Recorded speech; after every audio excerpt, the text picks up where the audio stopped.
Hey guys, what's going on? My name is Zenaton, and welcome to today's video for Legends of Runeterra. It's gonna be a long one today, so pause the video right now, go get a snack, go get a drink, because you're gonna be here for a while if you're gonna watch this whole video. Today's video is going to be the video I do, the video series I like to do whenever we get new cards, where I go through and I rank every single card based on its constructed playability, from 0 to 5 stars, with 5 being the best, 0 being the worst. Basically, a quick summary would be like 0 is a meme level trash card that needs either a lot of new cards to see play or a bunch of buffs. 1 is more of a tech slash it's really only good in this one specific deck, or it's also a meme, but there might be a little bit of potential. 2 and 3 is kind of where most cards I feel go, where they're like filler cards, niche cards. They're good in like a couple of decks, maybe one deck, but it's really a key player in that deck. I'd say that's about 2, while 3 is like just very middle of the pack fillery, plays a specific role. It doesn't feel too busted, just feels fine. You're never really upset seeing it, but you don't like seeing it. Maybe a tech card as well, like a strong tech card.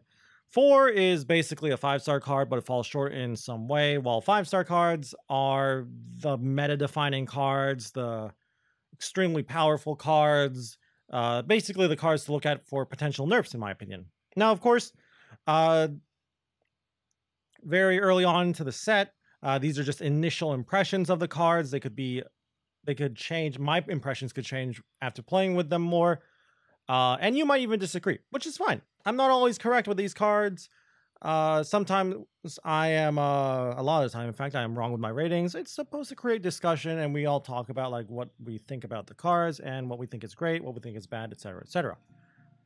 So we're going to go through all the regions. We have a new-ish region now called Runeterra champs. We'll start with those probably.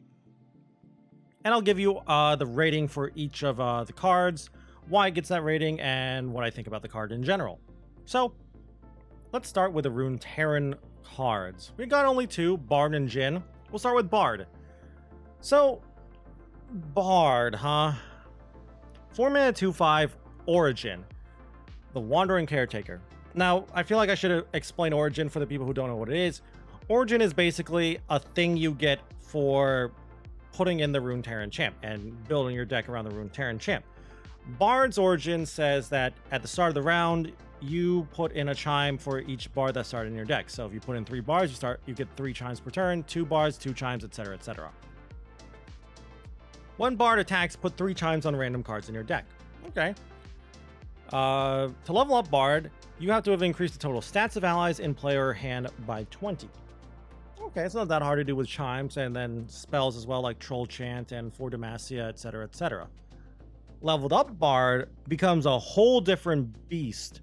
Now he's planning 6 chimes, whatever. But now when you activate a chime, grant +1/+1 to a random ally in play. So you'd like to combo level 2 bard with some card draw. Speaking of which, his champ spell, Traveler's Call. Draw a follower. 3-mana burst speed spell. Draw a follower. Then activate the effect of all boons in the top 3 of your deck. So, you know, it helps level up Bard, activate some boons too for when Bard levels up, so you give some more stats to your board. Little RNG. Bard is extremely high in the RNG scale, but +1/+1 stats get out of control so quickly. And the biggest strength of Bard, I don't even think it's Bard himself. I think it's the passive, the Wandering Caretaker, I feel is what makes Bard so annoying. Just your opponent does nothing. They keep getting more and more chimes with every turn. If you try to go late, they're just getting more and more chimes. And then eventually Bard can come down too and give you some stat buffs on the board as well. He is so crazy good. Now, notice I say he's good. I'm not saying I think he's fun. I honestly don't think he's that fun. I kind of feel like he's a little boring. He's just a big ball of stats kind of champ, which I'm not a fan of that. Some people like that, though. It also feels like Bard is kind of like the Zoe / Aphelios of the set, lot of decks are just random champion plus bard, because who would have guessed giving your cards plus stats is really strong. So you see like Bard Illaoi, Bard Zed, Bard Garen, Bard Zoe, etc., etc. So what are we rating Bard? I would say I would give Bard 5 stars. For a number of reasons. One, I think the card is good champ spell. Bard himself is good. His origin is really powerful. And he's got a lot of versatility. He can go into a plethora of decks with just how versatile it is. So I give him a whole 5 stars. Now the other Runeterra champ. We got Jhin. Now Jhin is a lot more complex, and Bard is already kind of complex. So Jhin, 4 mana 4/4. He's still a 4/4 when he levels up too. Origin is the Virtuoso. If Jhin started in your deck, for every 3 fast spells, slow spells, or skills you play while you behold Jhin, play Lotus Trap. Lotus Trap is a skill that says deal 1 to the enemy nexus. And if Jhin is in play, not behold, but in play, stun the weakest enemy. Dancing Grenade is Jin's champ spell. Deal 1 to a unit. Create a second bounce in hand at the next round start, which is a 0 mana slow speed fleeting spell that deals 4 to a unit. Now, what does Jhin actually do? When Jhin attacks, he deals 2 to all stun enemies. Kind of cute combo there with Lotus Trap and other stun stuff like Arachnoid Sentry. To level up Jhin, play 12 fast spells, slow spells, or skills. He levels up in the deck, so that's nice. Here's the problem. When Jhin levels up, he doesn't get any stats, which it's not terrible. But yeah, it kind of is a little bit bad that he's not getting stats. I get it, the whole 4 thing with Jhin, so he's a 4 mana 4/4 even when he levels up. He gets quick attack, which is nice.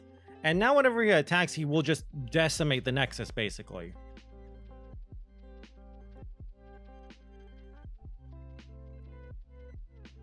So what's the problem with Jhin?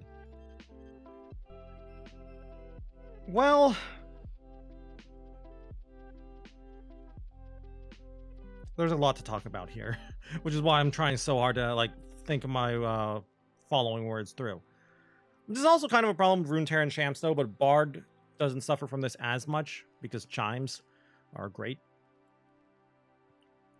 Runeterra champs cut you off from one region because you can only play like Runeterra champ / Runeterra region with a secondary region.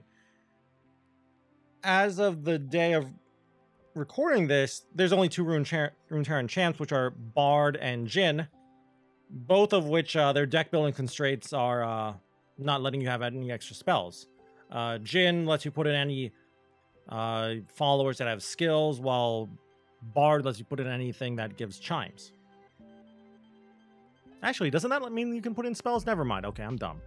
There's a couple spells that give chimes. I think there's literally 1 spell that gives chimes. But for Jhin, you kind of... In other words, you are pretty much only going to have the spells from your secondary region. That's kind of a problem. You're giving up a lot to put in Jhin, and I don't think the payoff's enough. Like, I think the payoff is enough for Bard, because chimes, but you're getting some stuns, a little bit of pings, maybe some face damage if Jhin levels up. Like, it's all over the place. It's very complex. I do think Jin's just a very complex card. I don't think he's bad. I just think he's a lot more complex than people are admitting, and he's not just a easy to play champ like Bard is, who is just like, I put 3 bars in my deck, now I'll just get a bunch of chimes and buff my elusive lifesteal whatever unit. Because, I mean, leveled up Jhin is powerful. Attacking and dealing 40 enemy nexus. Dealing 40 enemy nexus is pretty strong. But for that reason, for those reasons, I'm only going to give Jhin 4 stars. Mostly because, in my opinion, at the moment, there just aren't enough skills, like good units with good skills, that I want to put in my deck. There are good units with good skills, but not enough of me for me to want to be drawn into playing Jhin over just playing another region. Like Doombeast. Doombeast is great.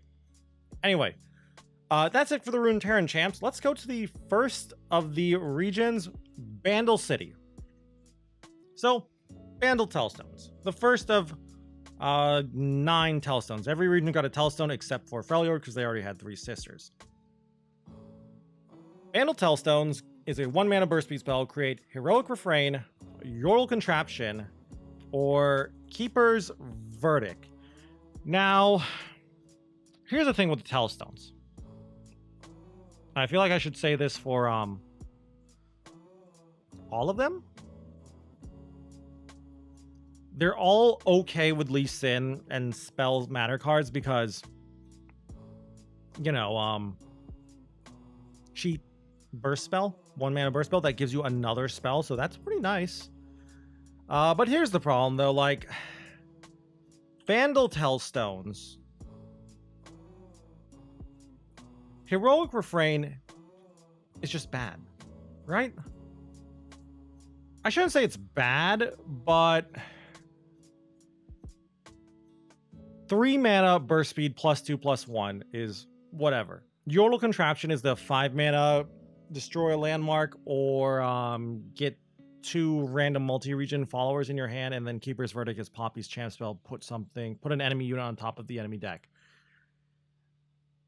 The only reason I would play this card is because I want to have landmark destruction in the form of Yordle Contraption that's not completely dead. The problem is Keeper's Verdict's kind of mediocre. Heroic Refrain is kind of mediocre too. Solid card to get from Conchologist, but all of that just leaves me to giving it a 1-star. It's like, it's fine as a tech choice, but I need a very specific meta for me to even consider putting this in my deck. Bird. Speaking of chimes, Bird the Bellringer. 1-mana 2/1. When I'm summoned, plant a chime on top of your deck. Very simple card to evaluate. Very, very strong card. Good stat line. The chime goes on top of the deck too. Bird gets out of the hand too, and Bird doesn't really like getting chimes too. You'd rather have the chimes on more important things. Things that do really well with buffs like elusives or challengers or life stealers. So great card. Basically a 1-mana 3/2 if you look at it. So yeah, comes down on 1, helps you fight, can high roll a bit too, and give you a buff on something really, really strong. Like a Vhagar if you're in darkness, for example. Maybe a Shellfolk, Fangs, an elusive like Zoe. Lots of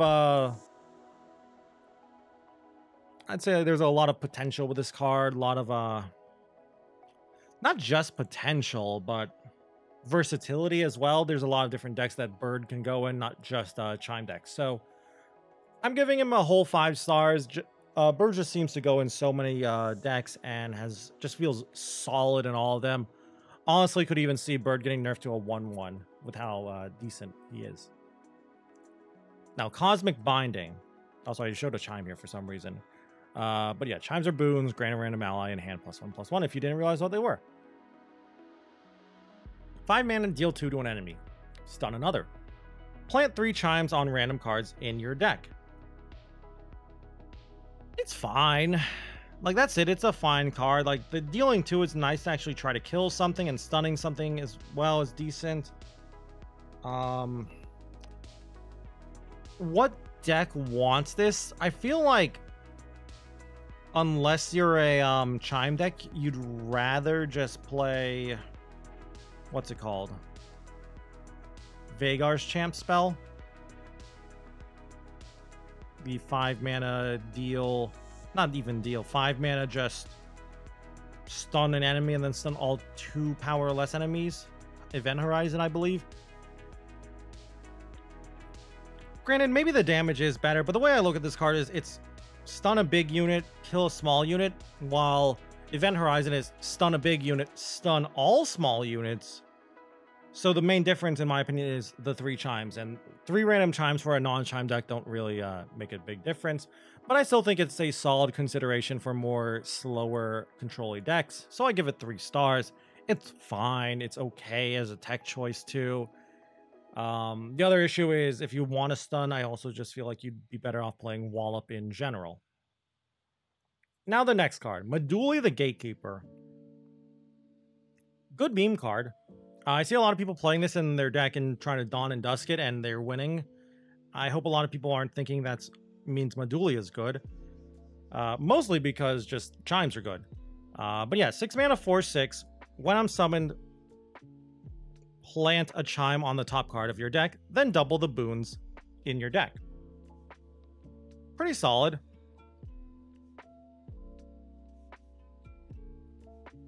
But here's the problem. It's 6 mana.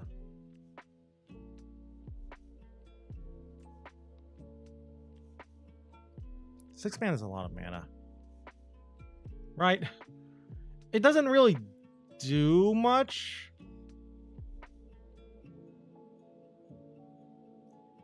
And you need to take time to. It's like, it doesn't do much on the turn it comes down. It's just a stat stick when it comes down. It needs a couple more turns for the payoff to happen from the doubled up chimes, the doubled up boons, whatever. But it's okay top end for a chime deck. I just would rather play other top end, like, depending on your secondary region. Like, if you're an Ionia, I'd rather play Sign End. Sign End draws you more cards, gives you more fuel, lets you hit more chimes. But if you don't really have good top end in your secondary region, then sure, Medusa is fine as a top end, like as a 2 of, so I'm giving it 2 stars. Okay, now this card, haven't seen this card played at all. Paparo the Great. 3 mana, 2/2, Yordle. When I'm summoned, create a random Yordle in hand.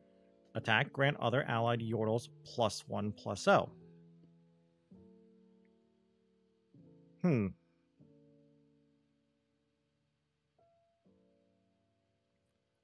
So the problem with Paparo, I think, is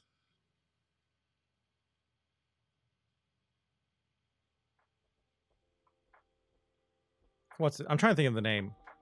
Vandal City Mayor? I feel like Vandal City Mayor is just better.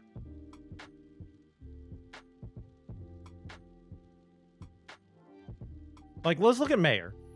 Same stat line, same cost, they're both Yordles. Mayor doesn't give you a random card. Mayor manifests the card so you get choices.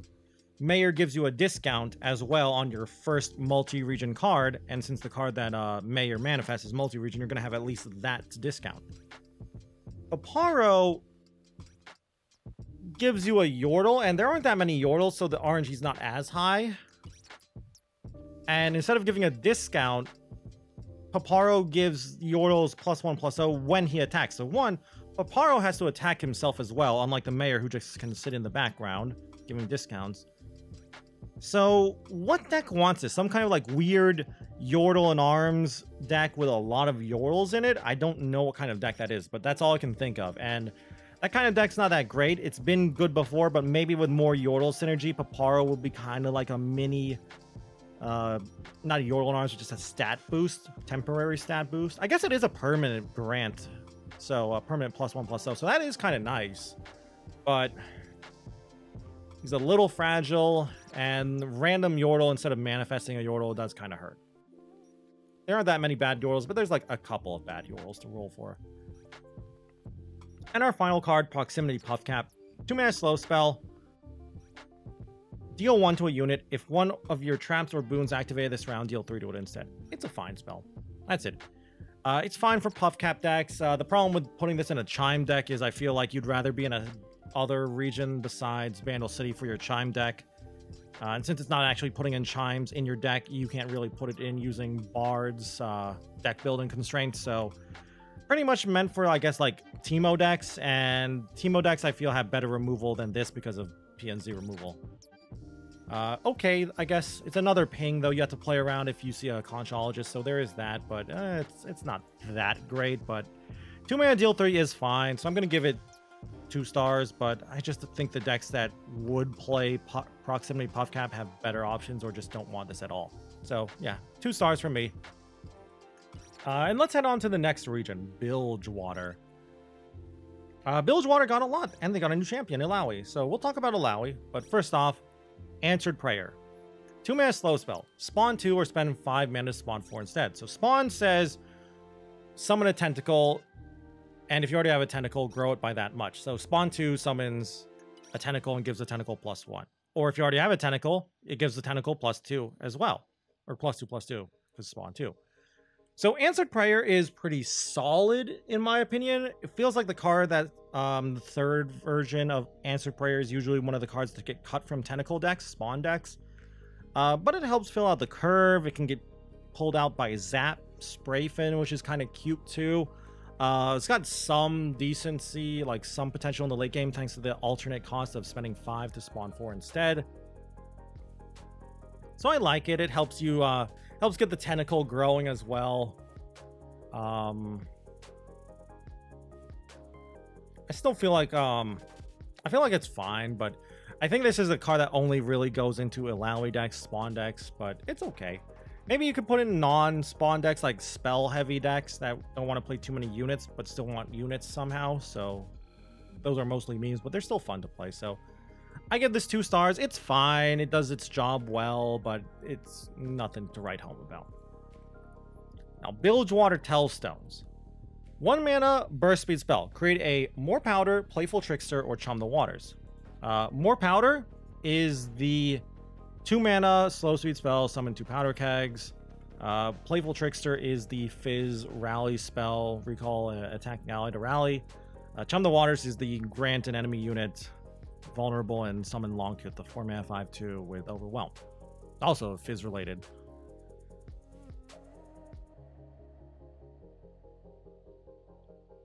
It's fine. Like, here's the problem with this card is, who wants this? Pirates? Like, that's all I can really think of. Like, the rally is nice with pirates, I guess. Like, Chum the Waters is okay with pirates. Like, I feel like pirates would rather just play other cards, like burn, more burn. Mid-range decks, like a Swain pile, maybe? Like a TF Swain? I'm not sure about that, because, like, more powder is not terrible, but I don't know. I feel like this card is fine, but it just lacks a good home. So I'm going to give it 1 star. I think, like, it is okay. It just needs a very specific meta and a very specific deck, and I don't think that deck exists. Or those decks that might exist just have better cards. Like, that's the problem. I think the power level is just a little too low. Ooh, now this card, Blood in the Water. 5 mana slow spell. It's also a lurk card, so it counts for lurk when you're playing a lurk deck. Deal 1 to anything, then rally. I love this card. Mostly because I look at the card as just 5 mana rally. Which you might say, like, that's terrible, streamer. Yeah, but 1, you can use spell mana, so it's better than the Citrus Courier. Because that guy is... 1, you have to actually plunder with that guy. And 2, you can only use regular mana because he's a unit.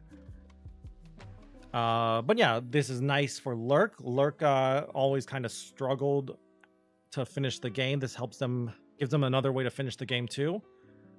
Besides Jawfish and a leveled up Rek'Sai. And some non-Lurk Bilgewater decks will play this. Like, I've seen Illaoi decks playing this. TF Nami could potentially play this as well. So just a rally in general is always solid if it's not just absolute garbage. And this is solid. So I'm going to give it a 2 stars. It's an okay 2 of in a lot of decks. Probably the best in Lurk, but it's also decent outside of Lurk as well. Now, Booroo Leader. 3 mana, 3/2. Play a 1-cost ally, starts a free attack. So the obvious synergy is you use your Tentacle. The 1 mana Tentacle starts a free attack. It has Overwhelm for some reason, and then you get some cute damage. It's fine. I feel like there's also some other cute synergies too, like you use this with a Teemo, a Fizz, Zoe, the 1-drop you get from Island Navigator that has Scout to try and get a actual free attack as well. Basically to get a Scout. I feel like it's okay as a 1 or 2 of in certain Illaoi decks, but outside of that, I think it's mostly a meme. It's definitely not an early game card, though. It might say 3 mana, and it is 3 mana, of course, but this is a card you play on, like, I'd say turn 8, turn 9 to try and finish off your opponent after you gave your Tentacle Overwhelm somehow. You attack in with a Tentacle, your opponent thinks they're safe, then you play Booroo Leader and give the Overwhelm Tentacle to attack again. That's how I look at it, and I feel like I'd rather just play the rally, Blood in the Water. But I don't know, maybe as a 1 or a 2 of if there's a lot of like denies in the meta or something. So I'm gonna give it 2 stars. It's fine, but I think yeah, I think it's just a little too niche. Oh, Booroo Lookout. This is like the definition of a solid, fairly decent filler card. 5 mana, 4/3, spawn 3. Pretty much only for Illaoi decks. Just helps bridge the mid game for you and helps grow a tentacle relatively quickly. So it's fine, but outside of spawn decks, tentacle decks, you're not really going to play this in my opinion. So it's not much to talk about, not much to write home about. It does a job and it does it well, and that job is it gets on the board. The body of the Lookout is decent too. 4/3 for 5 is not terrible, and it gives you some tentacle stats too, which is what a spawn deck would like. So I'm going to give it a whole 2 stars. Pretty much again, just really good in one deck, but outside of that one deck, it's not really a good card at all. Now, Eye of Naga Kuboros. I actually don't remember what I rated this. I know I rated it high because this card is great. 5 mana, spawn 2, draw 2. Not much to talk about here. 4 mana to draw 2 is about the standard, I would say. So for 1 extra mana, we're getting a spawn 2. Burst speed blockers are pretty strong, and this is also kind of a pseudo combat trick too if you're for your tentacle, so that's kind of nice. But yeah, like Swain TF can use this and get a burst speed blocker in case they need it, or other Bilgewater control decks can use this too just to get a burst speed blocker, a burst speed 2/2. So I think that 1 extra mana is worth it to play over like Salvage or Whispered Words if you don't care about like the toss or reputation or whatever. So I'm a big fan of this card. I give it a 4 stars. Okay, I gave it 4 stars, really? Right, I gave it 4 stars because when I was evaluating this card, I gave it 4 stars because it is expensive. It could be it's a little clunky. Sure, it's giving you a 2/2, but again, it's a tentacle, so it's not really spreading the stats out. So if you already have a tentacle, it's not growing your board in terms of width. But yeah, very solid card. Just falls a little short from getting that 5th and final star. Now, not our final card, our champion of Bilgewater, Illaoi.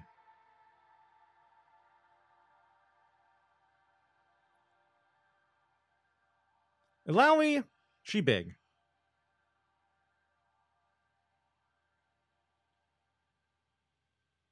Four mana, 1/6 with Overwhelm.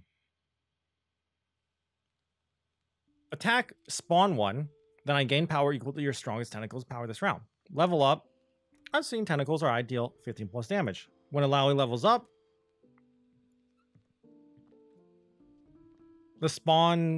she still spawns 1, but then all of your spawns are increased in value by 1. So she's technically spawning 2 now when she attacks.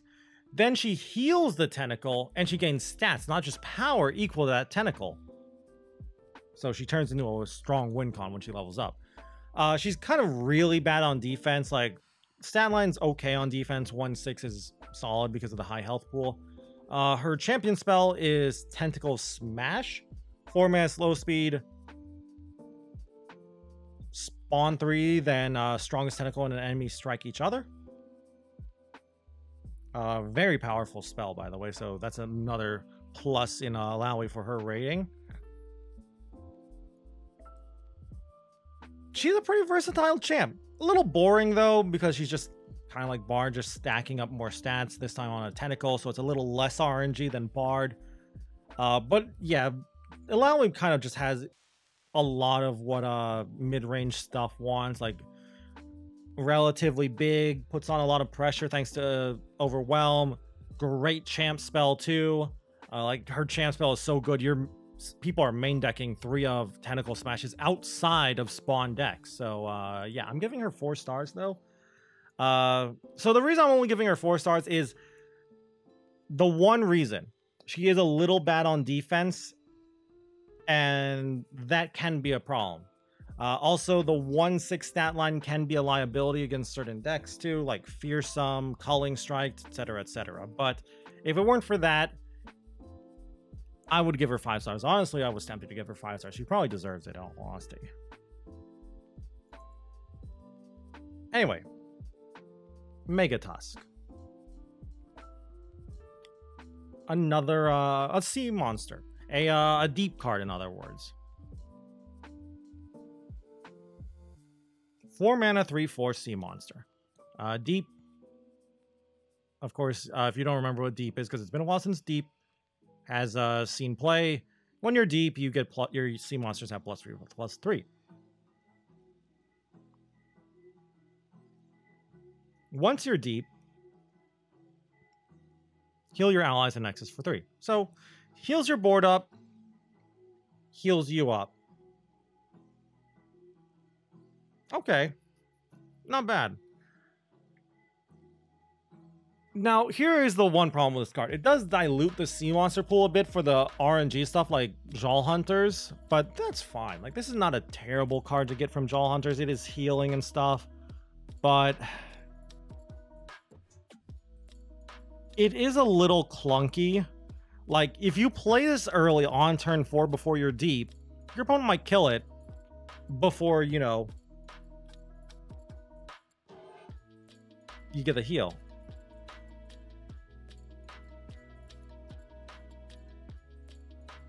But I think it's still fine as a 2-up. Now, granted, it's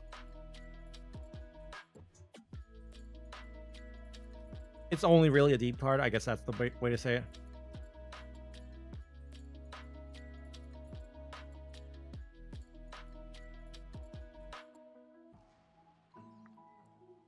I'm trying to think of how to put this properly, because I feel like I need to defend myself here with my rating.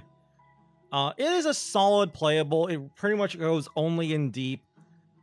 But even in deep, it's not even that crazy good. Like, it's fine, but it's not winning games by itself. But it's still really, really good. Like, 4 stars for this card. And all these reasons I'm giving are pretty much what's keeping it from being a 5-star. I'm probably overrating this because I really like heals.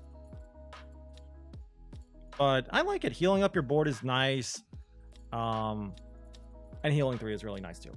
Also, Noxus is a little popular, so healing things back to full health against things like Ravenous Flock and Scorched Earth is also pretty nice as well. Probably should give this like maybe 3 stars though. I know some people would only give this 1 star. I think the card is fine and solid and strong. Also gives healing to Bilgewater too outside of Deep, which is a rarity, but it's not good healing though outside of Deep. Now, Naga Kuboros, the god of Illaoi. 8 mana, 5/8 fearsome. Round starts, spawn 2, then if your strongest tentacle has 12+ power, create a Naga Kuboros Tantrum in hand, which is a 0 mana fleeting focus speed spell, which says Naga Kuboros starts a free attack with 4 Naga Kuboros' tentacles, which are 1 mana 1/1s that grow their stats to that of your strongest tentacle and gets their keywords. Basically, this is the, hey, let's try and end this game right now spell.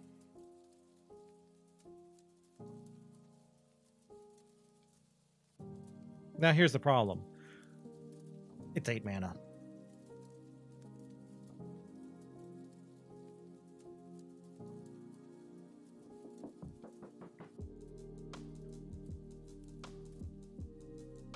It's fine as a 1 to 2 of in Illaoi decks, but I feel like I just feel like 8 mana cards need to do a little bit more. And the biggest problem I have with Naga Kuboros is it doesn't do anything the turn it comes down. If it was also like when I'm summoned and round start spawn 2, I'd like this card so much more. But I still think it's a fine top end for a Illaoi deck. So for that reason, I'm going to give it 2 stars. It's okay if you can't come up with any better top end. So yeah, 2 stars. Now, Tentacle Smash. We already talked about this card.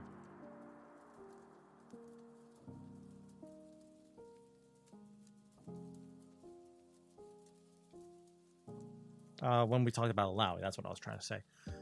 4 mana, slow speed, spawn 3, then your strongest tentacle and an enemy strike each other. Great spell. Kills like those small backline stuff really well. Fixes a problem Bilgewater has, which is just kind of bad mid-game removal. Basically, this is taking the Monster Harpoon slot before Monster Harpoon got nerfed. Plus, unlike Monster Harpoon, you don't have to activate Plunder first. Might even lead Might even leave behind a body too if the unit you kill is small enough, like an Annie or an Ezreal.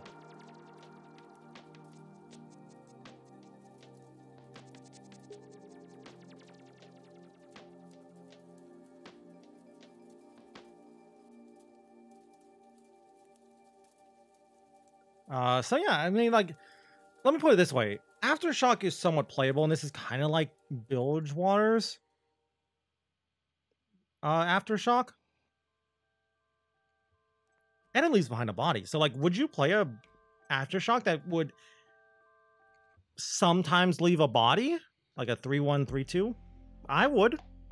I mean, it's like a 3 of in a lot of decks, in my opinion.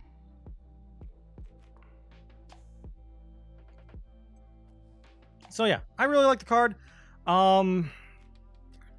Here's the problem. Slow speed is a little bad, but even with that, I still give this 5 stars. The card is so good, helps level up Swain, synergizes too with strong cards like Barriers, or like Bright Seal Protector, I guess. So that's pretty nice. Well, your Tentacles synergize with Barrier and this, of course. So yeah, big fan of this card. Gives you a board, lets you get rid of annoying small things or big things if your Tentacle's big enough, and goes in non-Tentacle decks too, like Swain TF. So big fan of it. Now, the Sea's Voice. 3 mana, 3/3. Attack, spawn 1, give your strongest Tentacle Overwhelm this round. It's fine. Bad stat line, but it gives the Tentacle Overwhelm, which is one of the ways to give your Tentacle Overwhelm. I think it's the only way to give your Tentacle Overwhelm in Bilgewater, outside of like maybe some random card no one plays. So it's fine. It's going to be a 3 of in the Tentacle deck, and it helps you actually win the game, so we're going to give it 4 stars. Not much to talk about here. Not much to talk about with these next couple of cards, really. Watchful Idol, 1 mana, 0/5, Immobile. Round start, deal 2 to me and spawn 1. Pretty much a 3 of in anything that cares about spawn and tentacles. So we are going to give it a whole 4 stars. The only reason it doesn't get that 5th star is it is a little bad in the late game, in the top decking scenarios, because it's just not a high impact draw. But it's really, really good in turn 1. And our last card for Bilgewater is Wharf Rat. 2 mana, 0/3 Overwhelm. I have +1/+0. For each different round you've damaged the enemy Nexus. It's a plunder card, a nab card, whatever you want to call it. I feel like they just have better cards than this. This doesn't really help the problem that nab has, and I feel like you'd rather just play Mirai Warden, in all honesty. So for that reason, I'm only going to give it 1 star. Maybe if Plunder gets more cards, this can see play as like a filler card, but I really just don't think this will ever see play. Maybe with another stat boost, like 1 more health point, and I would maybe consider it, but I'm not a fan of this card. Now then, Demacia. Starting with Demacia's Telestones, one of the strongest Telestones out of all of them. Create a fleeting prismatic barrier, detain, or for Demacia. So 3 mana, give your unit barrier, detain is the 5 mana capture unit, and then for Demacia is the board-wide buff for 6 mana. All really good, synergizes really well with Lux. Not much to talk about with it, so we're going to give it a whole 5 stars. Don't feel like I need to tell you why this is good. The spells are good, every single spell is decent, and it has synergy, strong synergy with a Demacian champ. Now, Inspiring Light. 2 mana slow speed spell, grant allies +1/+1. I've seen some people playing this in their deck. Not a fan. Some people I've seen are like, oh, it's a poppy attack. I'm like, yeah, you're kind of right. But do you really want to waste a card slot in your deck for Inspiring Light? Like, how many units have to get buffed for you to play this card? 4? Like 4 units on the field? If you have 4 units on the field and play this, is that good? Like, it's cheap, I guess, but I feel like the problem with a go-wide Demacia deck is, what, that's like Elites? That's pretty much all it is. Elites don't need this card. They have enough payoff for going wide, and they're really good at going wide. What they're bad at is, 1, actually closing out and winning the game, and 2, they're also just bad at keeping cards in their hand. Like, Elites just run out of cards. Demacia go wide just run out of cards so quickly, and this doesn't help them. This, in fact, does the opposite and makes it so they burn through their cards probably even faster So I'm not a fan of this card. I don't think any deck wants this. I'm going to give it 1 though, 1 star, because it's fine as filler. If you're really, really struggling for a final couple, like 37 cards, like 39th, 40th card for your Demacia deck, this is solid, but... And I guess it is okay for buffing things outside of certain ranges too, but those are very, very, very niche scenarios. So only 1 star for me. Petrify Pillar. I'm rating this card based on potential. 2 mana landmark, all spells cost 2 more, countdown 2. I feel like this is basically set up for a tax deck, like a deck that's trying to play these cards like Stony Suppressor and Petrify Pillar to increase the cost of spells and maybe in the future even increase the cost of units. Maybe with a Silas or something. And I feel like that's what this deck is trying to do. Like, cards like this are hard to evaluate because they do seem to get stronger in tournaments, in places where there's less random stuff out there. Basically, not ladder. So what the idea would be, you play this to try and slow your opponent down and keep them from playing like those stabilizing spells, like, you know, Ruination, Withering Wails, Vengeances, etc., etc. For now, though, like, I just don't think enough decks want it, but I could see in the right meta, I could see certain decks playing this to protect, like, very, very key turns when they're trying to kill their opponents, like Scouts or some mid-range decks in general. So I give it 2 stars. I'm mostly from potential, but I can see some decks liking this already in the right kind of meta. And Protective Broodfather is the final card. This card is trash. I'm sorry if you like this card. I think it is bad. I think it is a meme and unplayable. 8 mana, 7/7 with Fury. Attack, draw a unit. If it's a dragon, summon it attacking.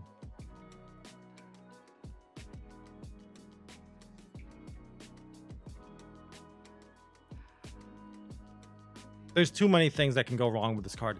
Stuns, kills, silences. It's just not doing enough. Plus, it's 8 mana.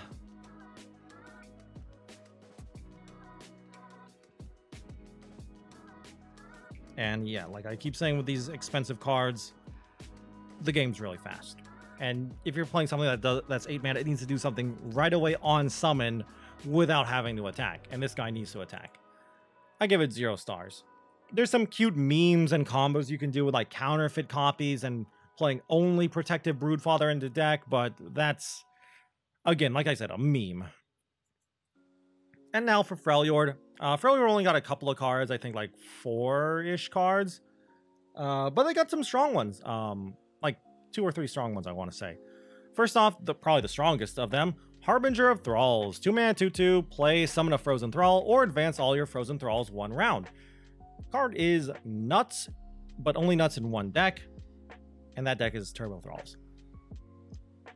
Turbo Thralls always had consistency issues. If they didn't actually find the 1 mana Thrall, they kind of had to rely on the 4 mana freeze spell or Lysandra. This gives them a little bit extra consistency. And unlike the Frozen Thrall itself, drawing in the late game is not even that terrible. It's still a 2/2 body, and it advances your Frozen Thralls, so you got that going too. So for that reason, I'm going to give this 3 stars. It's fine. It's playing its role. It's got a role to play, and it plays it really well, which is just more Thralls, advancing the Thralls. It literally only goes in Thralls, though, so lack of versatility prevents me from giving this any more stars. Maybe you disagree. Maybe you think it's 4 or 5 stars. It is kind of the reason why you're seeing Turbo Thralls come back, but because of the lack of versatility of decks it can go in, and the lack of like a wow, this is busted kind of factor is keeping me from giving it any more stars. Okay, I'm sorry. I know some people really like this card for some reason, and I have no idea why. Hunting Boar is trash. 3 mana, 2/1, can't block, last breath, get an empty mana gem. It's slow, it can't block. Your opponent doesn't really have an incentive to block it themselves. It doesn't do that much damage by the time it comes out, so I give this card 0 stars. there's some cute tricks you can do with Shadow Isles and killing it. You can say like, oh, you can avalanche to kill it too. Yeah, or you could just play like Catalyst of Aeons or Warding Stones instead. So yeah, don't play Hunting Boar. Now Revna. 6 mana 2/2. When I'm summoned, grant units in your deck my stats, then draw a unit with 5+ power. Kind of cute with Bard. Like Bard buffing Revna and then Revna giving those stats to your deck is kind of cute. Also pretty cute with timelines, like PNZ Freljord. Timelines with Trundle is also really nice. Still really, really slow, though. I'm giving it a 1. I probably am like, after playing this a bit, I probably will crank it up to a 2, maybe. But I'm only giving her 1 because she is slow. 6 mana is a lot of mana. And I feel like Freljord has better things they could be doing than this if they want to go big. Basically, they could play Feel the Rush. So yeah, like this is definitely just I want to go big and get big stats. And I feel like if you want to do that in Freljord, you just play Feel the Rush. You might say like, what about an Overwhelm? It's okay in Overwhelm, but I'd rather just play like Battle Furies. And our last Freljord card, Wings of the Cryo Phoenix. 7 mana slow speed spell. Deal 3 to all units. Okay. Enlightened, heal your Nexus for 3. It's so slow. It's fine in the right meta, but having to be enlightened for the heal is what hurts this card the most. Now, I'm not saying it should heal all the time, but that is what's holding it back in my opinion. And like, it's okay in like a Shadow Isles Freljord control deck, but between Avalanches, Blighted Ravines, am I really playing this as well?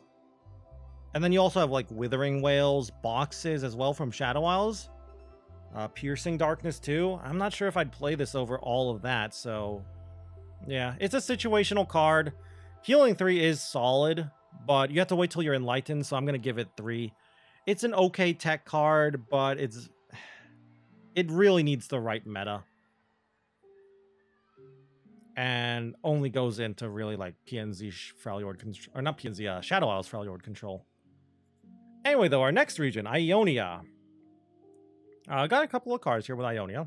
First off, Dragon's Ambush. 5 mana slow speed spell, start a free attack with Dragonlings. 2 Dragonlings. Kind of cute with Blade Dance, Emperor's Deus, so Azirarelia. Cute if you double it up with Karma, but so are a lot of spells, so whatever.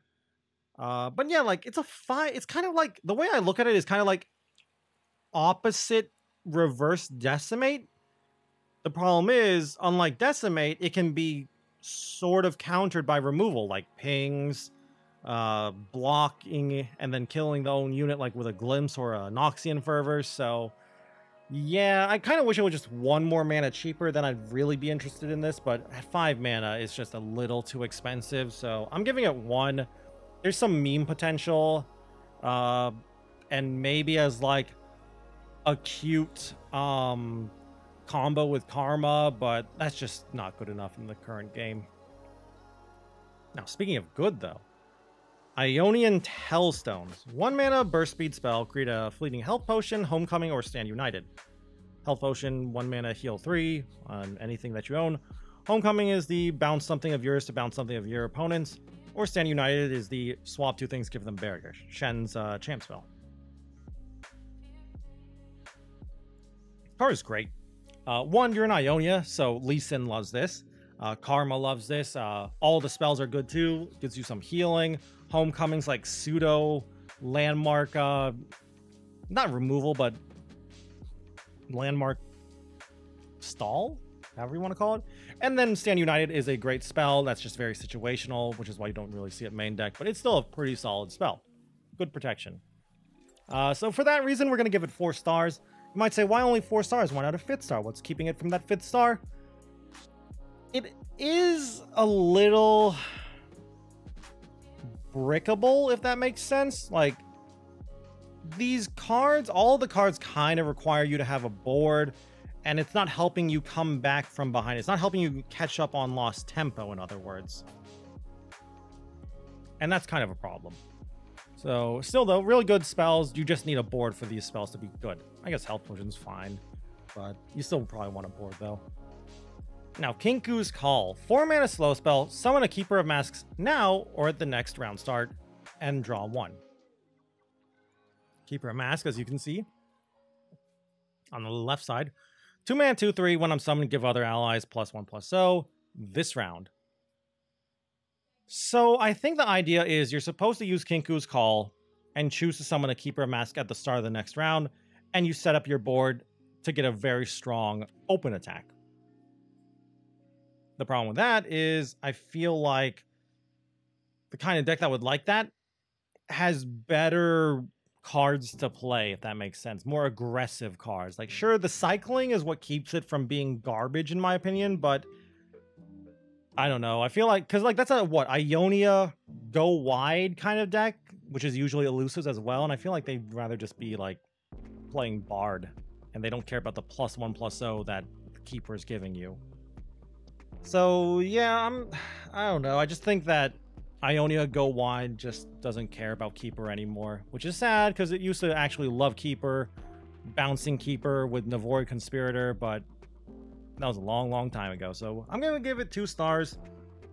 If it weren't for the whole drawing and replacing itself, I'd probably only give it 1, maybe even 0 stars. Probably just 1 star, but that cycling, that replacing itself is what gets it a 2nd star. Now, Storm of Blades. So a lot of people told me this card was actually better than I'm giving it credit for. I still think it's trash. I haven't seen a single person play this yet. I haven't seen anyone after the cards now come out say it's good, so I feel like I'm correct. Card is trash. 5 mana slow spell for the rest of the game. When you Blade Dance, summon another attacking blade, and you also get to Blade Dance 1 right away. Yeah, yeah, that's all I can really say is it's just too slow for Blade Dance decks as your Aurelia. Just Aurelia in general. Maybe if there was a slower, grindier Aurelia deck with like the musician guy, maybe. But yeah, this is not helping what Azure Aurelia's problems are. They really don't want to take out the early game to start to play Storm, but I'm going to give it 1 star because I do think there is a little potential. It's fine in the right meta if you just need a little more value in Azure Aurelia as like a one of, but I'm not a fan of it. Now the Maker, 3 mana 3/2, play, recall a unit with less power than me. So here's the problem with the Maker. It says unit with less power, not less than or equal to. So this card kind of needs a buff, and it is a skill, so your opponent can interact with the Maker or the unit that's getting bounced before the bounce happens. So, you know, they could just kill the Maker. Shrink the Maker with like a freeze or something. Still though, I like the Maker. I think the Maker is a solid card. I'm going to give it 2 stars though. I think the reason for that is she needs a little help, whether that's from Bard or from hand buff. She does need a little bit of help. But if you can get her up to like a 4/2 or 4/3 or whatever, just get her up to 4 power, she's really, really good. Basically, then she can bounce Sign-In, which is huge value. But yeah, I think she's solid. The problem I feel as well, if you're trying, since you can, you're paying an extra mana, you're paying 3 mana for the versatility because Navori Conspirator can bounce your own stuff. I hope that's the card I'm thinking of, the 2 mana 2/2 elusive. To summon it, you have to recall something of your own. So yeah, you're basically paying an extra mana and losing elusive for 1, the skill itself, and 2, being able to hit your opponent's stuff. And I think that's fine. It's just she just needs a lot of help from the rest of her deck, so that's why she only gets 2 stars from me. Now the Stagehand, 2 mana 4/4 ephemeral, play the card, stun an enemy. A lot of people go back and forth on this. I've seen people say this card is trash and overrated. I say this, and other people I've seen are saying this card is underrated and needs to be played more. I like the card. I think the card is really, really good. Against the right deck, it can even be looked at as a 2 mana Decimate, 4 damage. Sure, it's not really helping you develop the board, but in the right deck, this is very, very aggressive, very scary. Okay as a control card too, if you can try to build Control Jin. Yasuo likes it. So there's a lot of versatility here, and 2 mana to stun an enemy is really, really strong, and 4/4 is strong as well for stats, even though it is ephemeral. So yeah, good card, 4 stars. A little clunky though, which is why I didn't get that 5th star. Now the next region, we got Noxus. And another champion, we got Annie, probably one of the better champions from the set. In fact, all of the champions were good this set. Annie is a 1 mana 0/2. When she attacks, she deals 2 to a blocker. If it's dead or gone, I deal 2 to the enemy nexus instead. Level up, Annie has seen you play 6+ fast spells, slow spells, or skills. So, you know, the Jhin thing, who a lot of people think she pairs up with, well, the best. When Annie levels up, you get Tibbers in hand, and now her ability increases up to 3 damage, and now she also stuns something as well if it doesn't die. Her champion spell is Disintegrate, 2 mana fast speed spell, pick a unit, next time it takes damage this round, kill it. Insanely good champ spell. Tibbers is a 6 mana 5/5 with Fearsome, play, stun an enemy, then deal 2 to all stunned or damaged enemies. Huge game swing there with Tibbers. And Fearsome lets him beat down a little bit as well. So,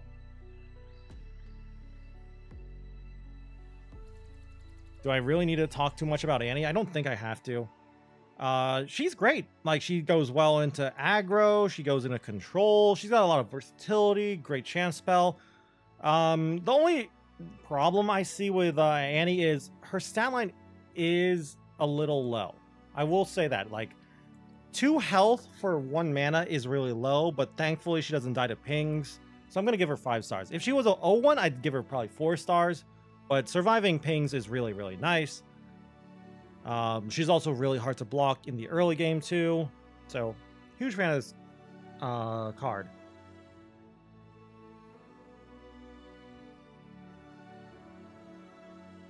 Now, the next card.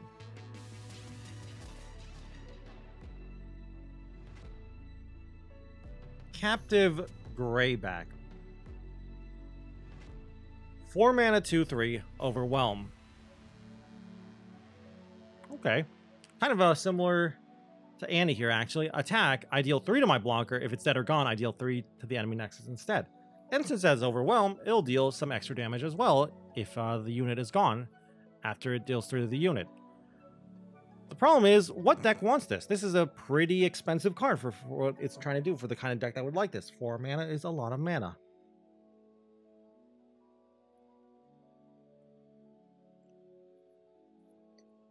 I really feel like if this card got a buff, like a stat buff, it'd be much better. So Bard? But yeah, like Overwhelm, Aggro, I feel like they have better cards than this. Maybe Jhin? Like a non-Noxus Jhin deck would play this. Before you say, what about Annie? I don't think Annie likes this card. Even the aggressive Annie decks don't like this card. So I'm not sure on what deck wants this card. Still though, like stat-wise and on paper, it just is a good card. So I feel like I'm obligated to give it at least 2 stars.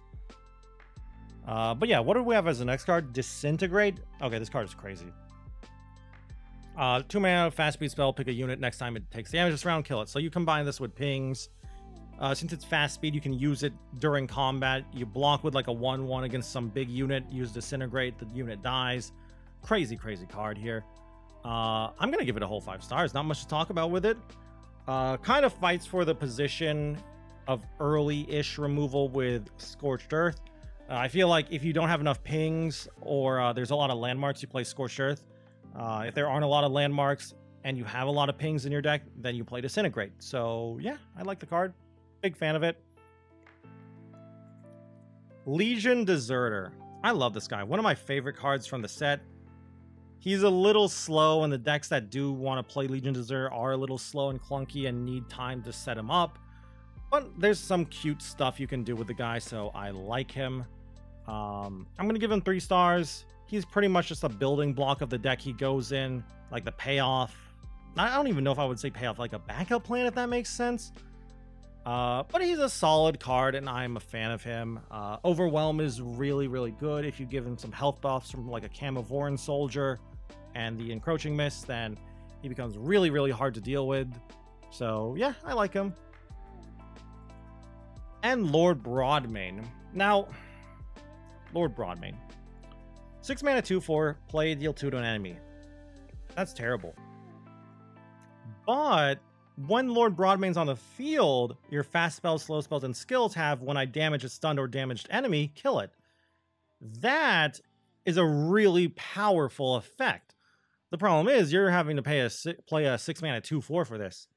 So you kind of need to get on the board and slow the game down if you're going to be a Lord Broadman deck. But still, if you can do that, this guy is crazy good. Turning your like pings into theoretical kill spells. I'm giving him 3 stars for that. He's asking you to do a lot, but he is giving you a big payoff. And the fact that he combos well with things like Tibalt, I think is the name of the card, is really nice. And Mana Soul Student. 3 mana, 3/2. Fast spell, slow spell, skills, whatever. Each time, the first time you play one of those, plays Magic Embers. I forgot to include Magic Embers, whatever. I thought it would actually say what Magic Embers does on the card. That's my bad. Magic Embers is basically a ping the enemy nexus. It's fine. It's solid in these anti decks and these burn decks, but it's a little slow, and 2 health, in my opinion, is what keeps this guy from being too good. But it's a solid filler card, so I'm going to give it 3 stars. I like the card. Noxian Telestones. I feel like I'm overrating this.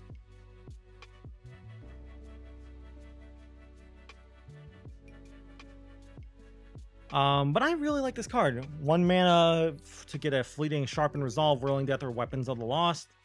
All pretty solid cards. Whirling Death is great, but I don't know. It's a little mana intensive for each of them, so I feel like that might be a problem.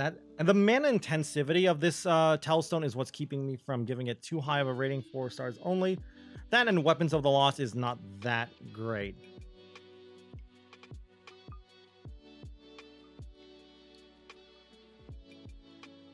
Obedient Drakehound. 2 mana, 4/1, quick attack. Can't attack or block. When an ally attacks, I attack with it. This card's actually pretty sweet with some buffs. You put this in like a Noxus Bar deck, and it gets 1 buff, it becomes a 5/2 with quick attack. It becomes a lot harder to kill. By itself, kind of a crappy card. 4/1, just dying to a ping, that's awful. But you put this in like a Noxus Overwhelm deck with Bard, it's a little scary.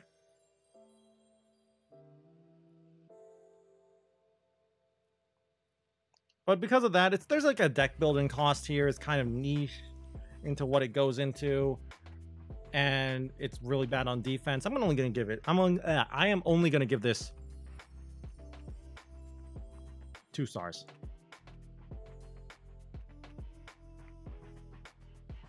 Now then. There's Tibalt. Raven Bloom Conservatory. 1 mana landmark, countdown 10. Create a Tibalt in hand. I advance 1 round for each fast spell, slow spell, or skill you've played this game. So that means it keeps, the way it's worded, it keeps track of the FSS, whatever you want to call that, fast spell, slow spell skills you've played for the game. So you can play this actually in the late game after you've played 10, and it automatically pops and gives you Tibalt. Now, what is Tibalt? Well, Tibalt is a 6 mana 6/6. When I'm summoning, grant allies everywhere, +1/+0, and for the rest of the game. Or for the rest of the game.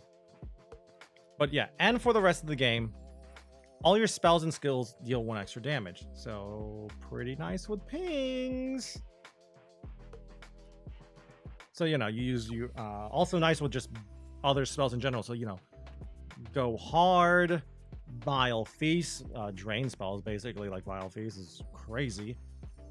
Also good with some, like, infinite value recursion units, like Minion. Playing Tibalt with Minion turns your minions into 3/1s.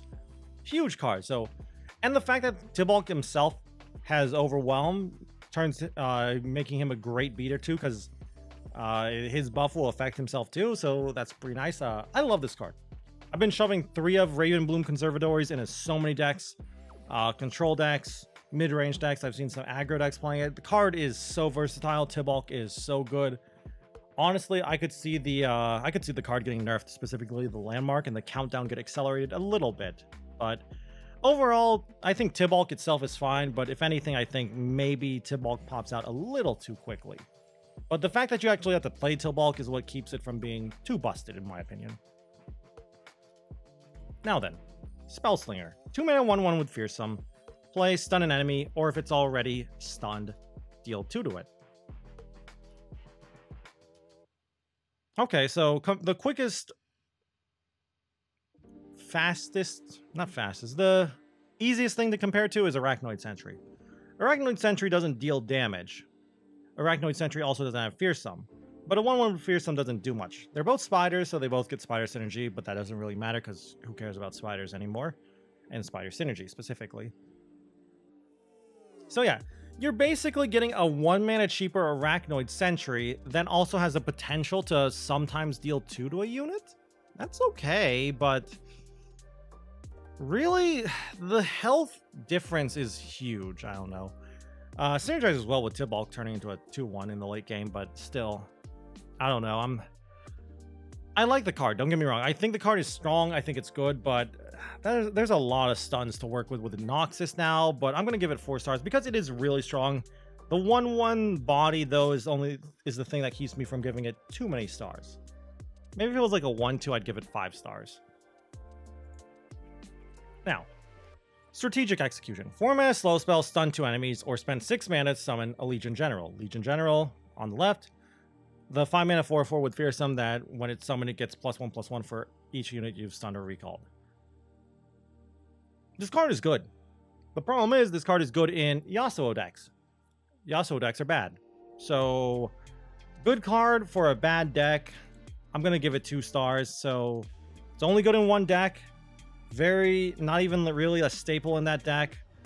And that deck's not that good. So, I'm sorry, you only get 2 stars Strategic Execution. Now, the Gray Apothecary.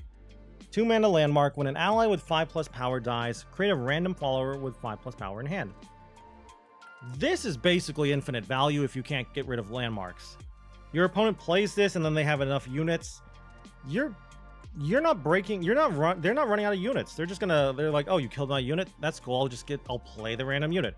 Then you have to play around RNG. Like, oh, do I play around like Mina, Rasa, Ledros, Atakan, etc., etc. So yeah, like what decks would like this? Viego Shurima decks, because of Treasure Seeker to summon the 5/2, the Sandstone Charger. Ash LeBlanc. There's a lot of potential with this. I think it's a very strong 2-of. I don't think you would play this as a 3-of. Maybe in the right meta, but as a 3-of, it's a little too much. So yeah, I'm going to give it 2 stars. It's fine.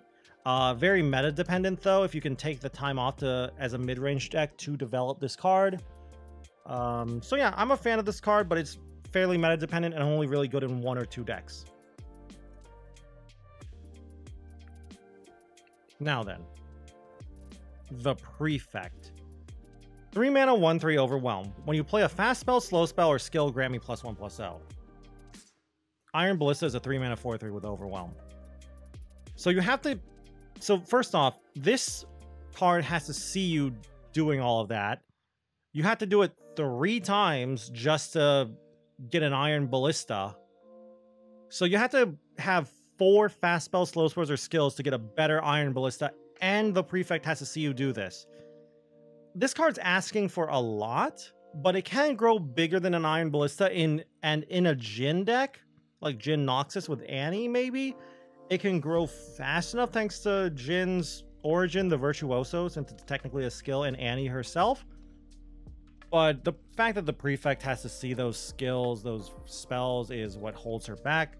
So I'm only gonna give her 1 star. Sorry. Now, PNZ. PNZ didn't get much, but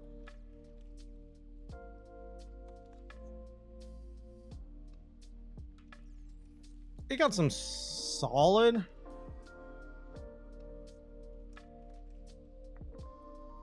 Solid cards. This is not one of them. Discreet Invitation is a 2-mana burst speed spell. Create a fleeting Shady Character or Chempunk Shredder. Shady Character is the 4-mana 1/3 clone. Chempunk Shredder is the 5-mana 5/2 deal 1 to all enemy units. Not that great. I think the card is okay though, because I think it might have some potential in weird combo decks.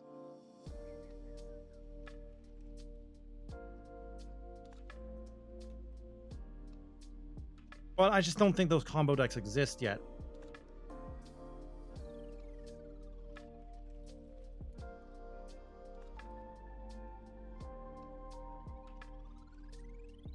And the reason for that is like maybe some weird clone deck where you want to clone a very specific unit.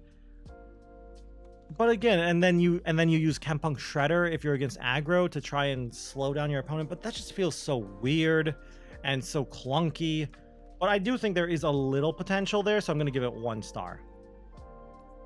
Now this card, Telestones. Piltover Telestones creates a Aftershock, Hextech Transmogulator, or Progress Day. Aftershock's a 4-mana deal 3 to anything or destroy a landmark at slow speed. Progress Day, 8-mana draw 3. Discount those cards by 1. Hextech Transmogulator is the transform 2 cards. 1 card into another card, basically. It's a fine spell. Very, very, it can only go in very specific decks that can empty their hand, in my opinion, if you want to play this for Progress Day. Basically like a low to the ground-ish Ezreal deck. Because one, as an Ezreal deck, Telestones itself is a spell. Aftershock is more burn. Progress Day gives you some card draw. And Transmogulator, I guess, is there as a, oh, I really need to get rid of this weird card they played, like, I don't know, Undying. But yeah, because of that, it just feels a little bad against aggro. And outside of, like, low-to-the-ground Ezreal decks, I'm not a fan of this. So I'm only going to give it 2 stars. I think it's solid as a 2 of in lower-to-the-ground Ezreal decks that can empty their hand out and level up Ezreal quickly. Outside of that, I can see it as like a 1 of at most in other PNZ decks. Now, Sputtering Song Spinner. 7-mana burst speed spell. Pick one of 2 new 2-cost cards to create in hand and set its cost to 0 this round. Repeat it 2 more times. I believe when they say new cost cards or new 2-cost cards, it means a card you haven't played that game. So that means if you've played a Mystic Shot, you can't find Mystic Shot off of this. I believe that's how it works. It's okay as like top end for a Shellfolk deck, and that's kind of it. Like, good Financier card, like Pharaoh's Financier card, but outside of Shellfolk, I would not play this main deck in any PNZ deck, not even Ezreal. So I give it 1 star. Sorry if you like this card. Very fun card, but this video is about how competitive cards are. And now for Shadow Isles. Shadow Isles did not get that many cards either. First card off is Harrowing Return, 4-mana slow spell, revive an ephemeral copy of the strongest dead allied follower and give enemies -1/-0 this round. Kind of just like a fearsome / Nightfall finisher, but I'd rather just play Harrowing itself. But yeah, like getting back Nocturne's kind of cute, but with the way Nocturne works now, Harrowing I feel is just better. So yeah, not a fan of this card. I think there's some niche potential, like weird combo potential with this, but I'm not too crazy about it, so I give it 1 star. Now, Haunted Tomb, though. I like this card. 3-mana landmark, countdown 2, revive the strongest ally.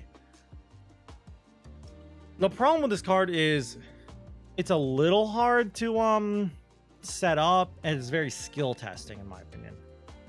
And there's a very big deck building constraint to know to try to get a certain unit to get revived every single time. You got to wait for the unit to die. So there's a lot going on with this card, but I still like it as like a 2 of. But for a lot of decks, I feel like I'd rather just play Rekindler. Sure, Rekindler only brings back your strongest champ, but usually that's one of the better cards in your deck. Still though, bringing back things like Legion Deserters or I don't know, Hydravines isn't bad, so I'll give it 3 stars. I like the card. Next up, oh, Shadow Isles Telestones. I'm sorry, I think these are one of the worst Telestones out there. I don't think they are the worst. I think that would definitely be like either the Targon or the Vandal City one. But I think this is in the bottom 3. Create a Mark of the Isles, Spirit Journey, or Crumble. Like, Mark of the Isles, 1 mana +2/+2, but it gives the unit ephemeral. It's kind of meh. Helps, I guess, helps let you trade or push in damage. But Spirit Journey is fine as a protection spell. Really expensive, though. Same with Crumble for a kill spell. So, yeah, maybe it's okay as like a one-of in like a Shadow Isles control deck. Protecting things like Senna's. Or, you know, in Darkness too, to protect like Vagar or try and get rid of a landmark. But outside of that, I'm not a fan of this card. So I'm going to give this a 1 star. Very niche card, needs a specific meta and a very specific deck. And even in those decks, it's only probably going to be a 1, maybe a 2 up in the right meta. And the best Shadow Isles card here. Undergrowth. Undergrowth is a 3 mana fast spell, toss 3, drain 2 from a unit. It's Mystic Shot, but for 1 extra mana, you get to drain instead, and you also get a toss. And the trade-off is it's 1 more mana and you can't hit the face with it. You can't hit Nexus. That's fine. Not being able to hit Nexus is okay outside of PNZ because you don't really care too much about burn. You might say like, oh, well, there's Atrocity, sure. But the obvious one is Deep. Deep loves this card, but decks outside of Deep, basically just Shadow Isles control, also love this card. Just more cheap-ish drains that are not Vile Feast, basically bigger than Vile Feast, so you can deal with some more bigger problematic cards. Like Annie, in fact.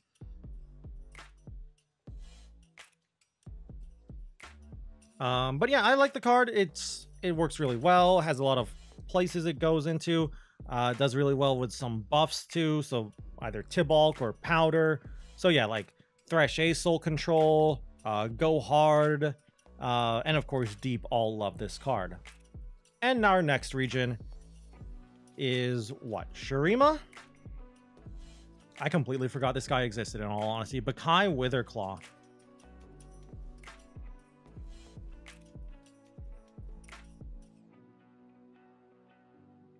This guy sucks. I'm sorry. 5 mana, 5/4. When an enemy is challenged, give it -2/-0 this round. This guy's 5 mana. He doesn't have a keyword. He doesn't do anything right away. He requires you to be challenging stuff, so that already cuts his playability by a lot by basically putting you into a vulnerable heavy deck. I guess you could make like some weird Demacia Shurima Challenger Abomination deck, but that sounds weird. I mean, I guess that's technically what, severe action? But even then, I'd rather just play like Vakar and Bruiser as my 5 mana card, or, you know, Screeching Dragon or Radiant Guardian. So yeah, like, this card fights for the 5 mana slot. You might say, like, what about in Renekton? I don't think this is helping out Renekton enough. Renekton has other problems besides this guy. But if I don't know. I think like outside, I think there might be a home with this in some kind of like weird challenger deck. Challenger, vulnerable pile, but I'm not seeing it. It is a strong ability. Shrinking an enemy unit is pretty strong, but yeah, I'm not a fan of it. Maybe in like a Noxus? Like with Grey Apothecary? Like a Noxus Shurima Reputation deck with LeBlanc and Severe, and then you play... Or maybe like LeBlanc, Renekton, using things like Exhaust. Actually, there might be something there, and put this in as a 2-up. But outside of that, I'm struggling to come up with decks for this guy. So yeah, only 1 star from me. Now this card, I love this card. Chamber of Renewal. 3 mana landmark. When you summon a champion, destroy meter granted +1/+1 and spell shield. Pretty solid as like a 1-of to a 2-of in a lot of decks. The problem is Talia, when she copies this, both of the chambers will pop buffing Talia, which is not a great thing. You kind of would rather Talia pop the first one and save the second one for another champ, but it's whatever. Decent in a Renekton deck. Illaoi likes this too. So like Ziggs, Illaoi. So that's cute. So yeah, there's a decent amount of decks that like this card, but it's a little clunky. And it is giving up some tempo, and the kind of deck that would play this is probably a mid-range pile, so I'm only going to give it 2 stars. Very powerful ability, but a little clunky and needs a little bit of setup. Sands of Time. 6 mana burst speed spell.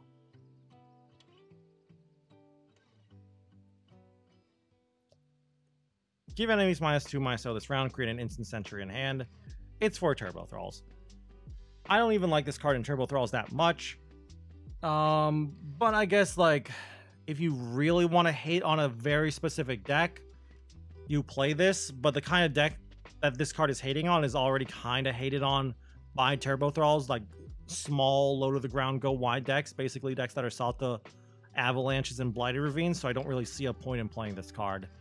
But it's okay as a tech card, I would say, so I give it 1 star.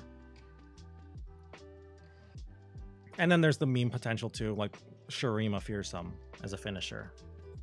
And our final card, the Shuriman Telestones.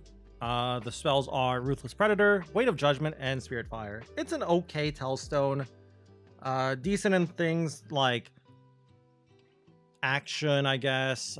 Severe. Weight of Judgment's okay against Pantheon. Spirit Fire is kind of bad though, so 2 out of 3 good spells. I'm going to give it 2 stars. Very, very middle of the pack for the Telestones. Like, solid spells here. Fairly niche, though. Like, Weight of Judgment's fairly niche. Same with Spirit Fire. Ruthless Predator's decent in most matchups. So, I'm a fan of this card, but it still just gets 2 stars from me. And now for our last region. We have Targon. Targon has quite a few cards. First off, Celestial Trifecta. I love this card. 6 mana burst speed spell, invoke a low, medium, and high cost Celestial card. I believe low is 0 to 3 mana, medium is 4 to 6, and high is 7 and up. First off, with Lux. Crazy good with Lux. Burst speed spell, gives you value, levels up / gives a final spark right away. So yeah, Lux Aphelios loves this card. Outside of that though, outside of Lux in general, I feel like you'd rather just play Star Shaping most of the time.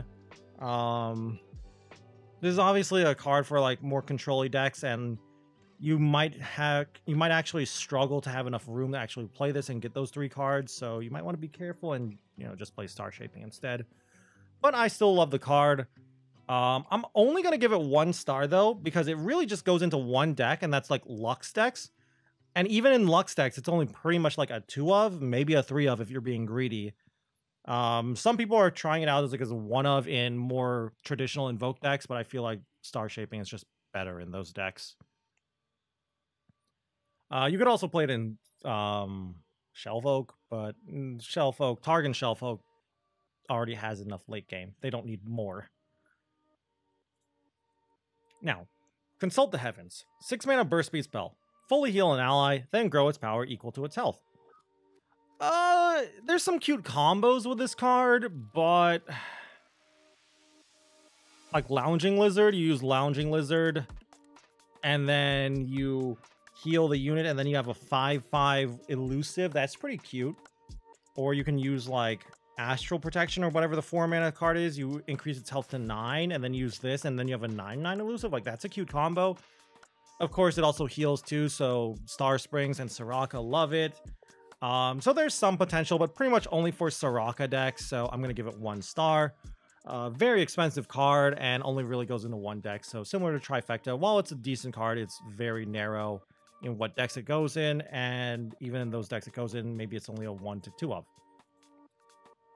Okay. I like this card. Dragon Roost, 3 mana landmark, countdown 3, summon in Violus Fox. He is the 6 mana 5/6 that Dragon with Fury. When an ally with Fury kills an enemy for the first time each round, create a random dragon follower in hand. I love the card, but it is a 3 mana do nothing landmark. The way I look at this card is you're taking a hit in tempo to get a big unit at the start of in the mid game / start of the late game.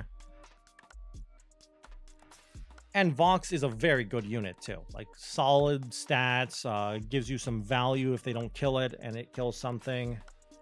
Really, really good blocker. Also, it's a landmark too, so copying it with Talia is kind of cute, like Talia Malphite. You might say, like, isn't it kind of bad as a top deck? Yeah, but you are in the Spacey Sketcher region, so it's decent Spacey Sketcher fodder.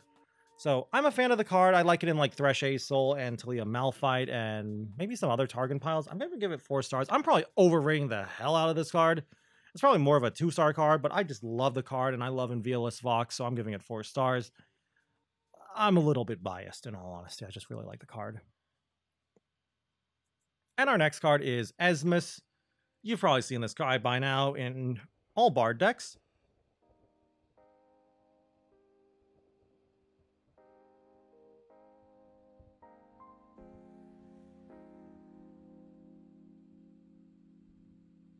Two mana 0/2 elusive. When I'm summoned, plant a Chime on top of your deck. Support, grant my supported ally +1/+1. The card is nuts. 2 health elusive, so it survives pings. Permanent buff to whoever it's supporting as well. This thing holds chimes really well too. First chime makes it a 1/3, so then it actually can get some damage in itself. Yeah, there's not much to talk about with this card. The card is great. Very annoying.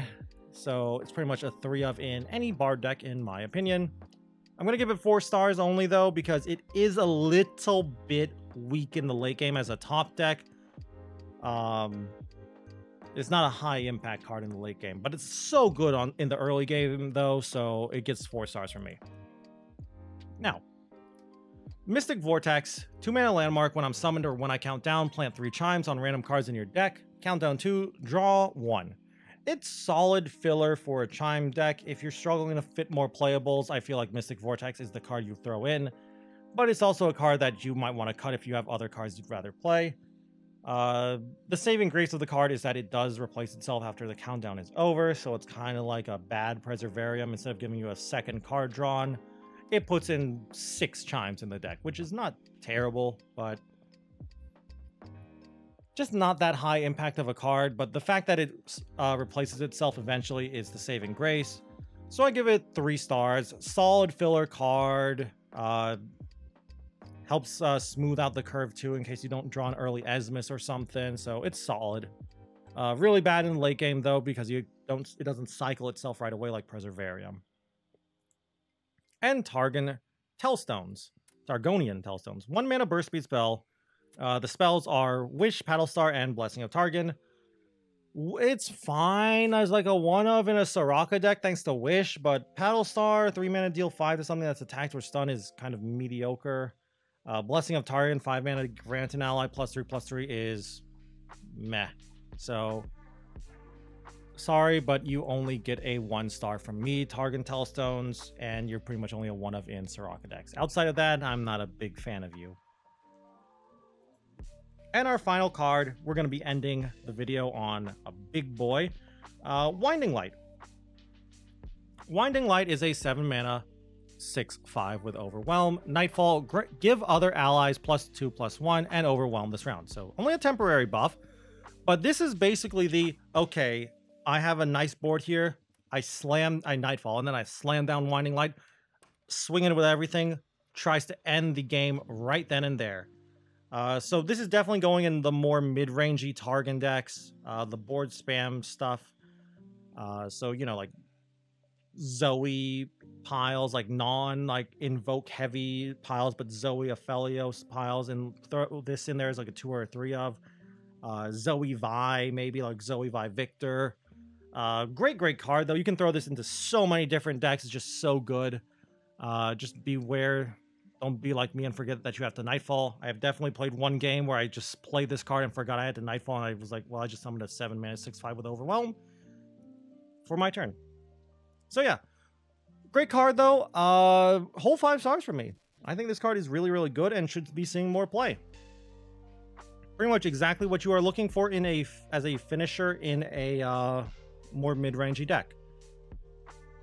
And that is the last card for the expansion of Worldwalker. All the regions are done now. I hope you enjoyed the video. I'd love to hear your opinion on this and what you think about my ratings.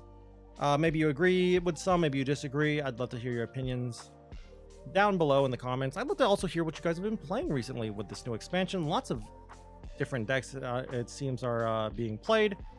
Anyway, I'm starting to lose my voice now, so I'm going to try and keep the closing rambling short.